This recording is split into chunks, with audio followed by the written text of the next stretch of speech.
If you've ever heard the terms alpha male or sigma male tossed around, you've probably imagined someone who knows exactly how to dominate their environment. But it's important to note that these labels are part of popular culture. They serve as metaphors for different social dynamics, not grounded in the MBTI framework or Jungian psychological theories. What happens when those labels just don't fit? What if there's a personality out there that exists somewhere in between? I'm talking about the INTJ. Known as the mastermind of the MBTI world, this personality type doesn't perfectly match either alpha or sigma traits. Instead, they embody something much more unique, something that defies traditional labels. Today, we're diving deep into how INTJs navigate social dynamics, why they're often misunderstood, and what makes their approach to the world so different. By the end of this video, you'll understand why INTJs might just be the ultimate strategists, balancing independence with precision and long-term vision. Ready? Let's get started. To figure out where the INTJ fits, we need to understand what alpha and sigma really mean.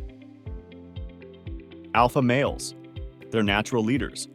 They take charge, dominate conversations, and thrive on visibility. They're competitive, charismatic, and driven by a need to assert their dominance. Sigma males, on the other hand, are the lone wolves. Independent, self-sufficient, completely unconcerned with climbing social hierarchies. They follow their own rules, regardless of what society expects. Now, where does the INTJ fit?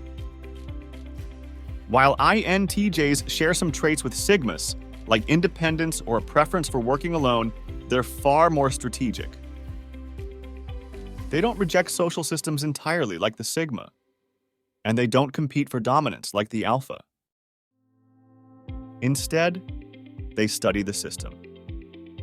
Analyze every piece, every opportunity, every risk. Then, they decide exactly how to engage with it. This understanding doesn't stem from a desire to manipulate, but from a drive to optimize their actions and align them with their personal vision. They don't need to be the loudest in the room, and they don't ignore social structures either. Instead, they approach every interaction like a game of chess, thinking several moves ahead. However, INTJs don't approach every interaction solely with strategy in mind. Their introverted feeling guides them toward authentic interactions that reflect their personal values. This balance between pragmatism and authenticity makes them selective, yet deeply loyal in relationships.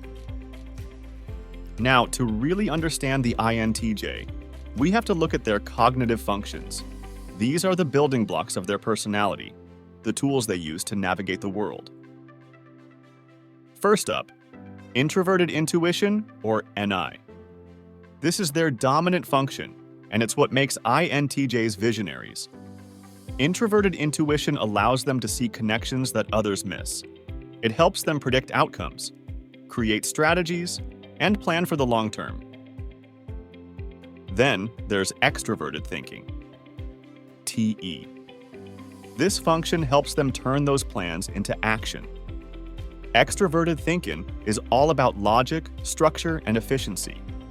It's why INTJs are so good at analyzing data, organizing their thoughts, and executing their ideas with precision. But INTJs aren't just logic machines. Their third function, introverted feeling, or FI, shapes their internal values. This is where they decide what matters most to them. It's personal, quiet, but incredibly powerful. Finally, we have their inferior function, extroverted sensing, or SE. This one's a little trickier. Extroverted sensing is all about the present moment, what you can see, hear, touch, and experience right now. For INTJs, this function is less developed, which means they're often more focused on the future, and sometimes struggle to stay grounded in the here and now. When extroverted sensing's shadow emerges, INTJs may experience impulsivity, hyperfocus on sensory details, or difficulties maintaining control over their long-term objectives. However, by embracing extroverted sensing, they can learn to appreciate the present moment and develop a greater balance between their future vision and the here and now. In Jungian terms, INTJs can be seen as a hero.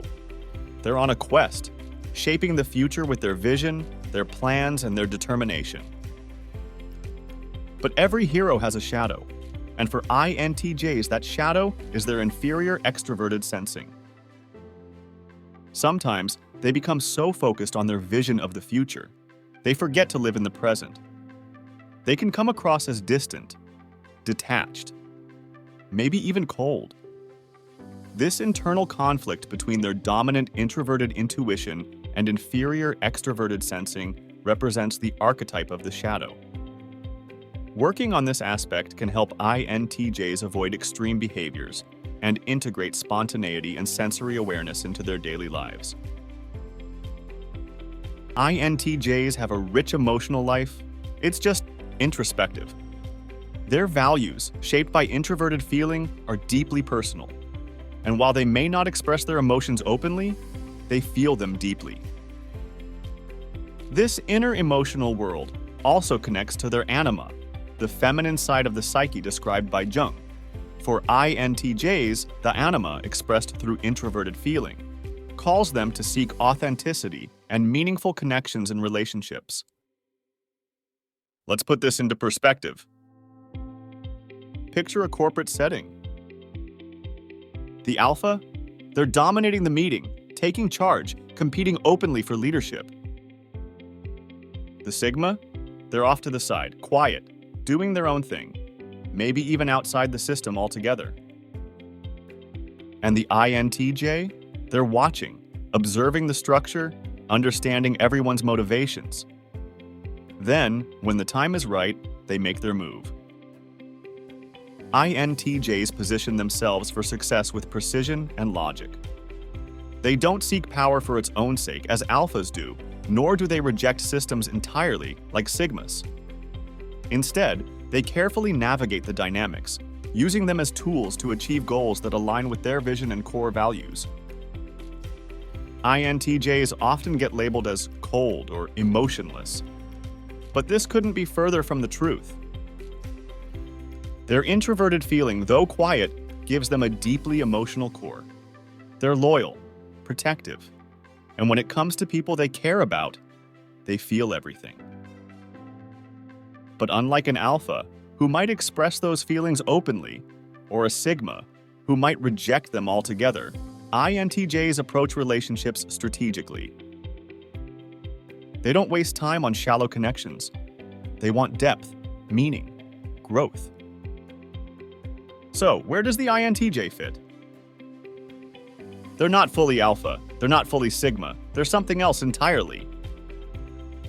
INTJs are strategists, independent thinkers, visionaries. They don't need the spotlight. But when they do step into leadership, it's because their vision and their execution are impossible to ignore. By understanding their strengths like introverted intuition and extroverted thinking, while staying true to their internal values shaped by introverted feeling, and embracing growth in areas like extroverted sensing, INTJs can achieve even greater balance and fulfillment. Are you an INTJ, or do you know someone who fits this description? Let us know in the comments below. We'd love to hear your perspective. And if you enjoyed this deep dive, don't forget to like this video, subscribe to the channel, and hit that bell icon so you don't miss future content. Thanks for watching, and remember, the most fascinating minds are the ones that can't be put into boxes. Stay curious, and we'll see you in the next one.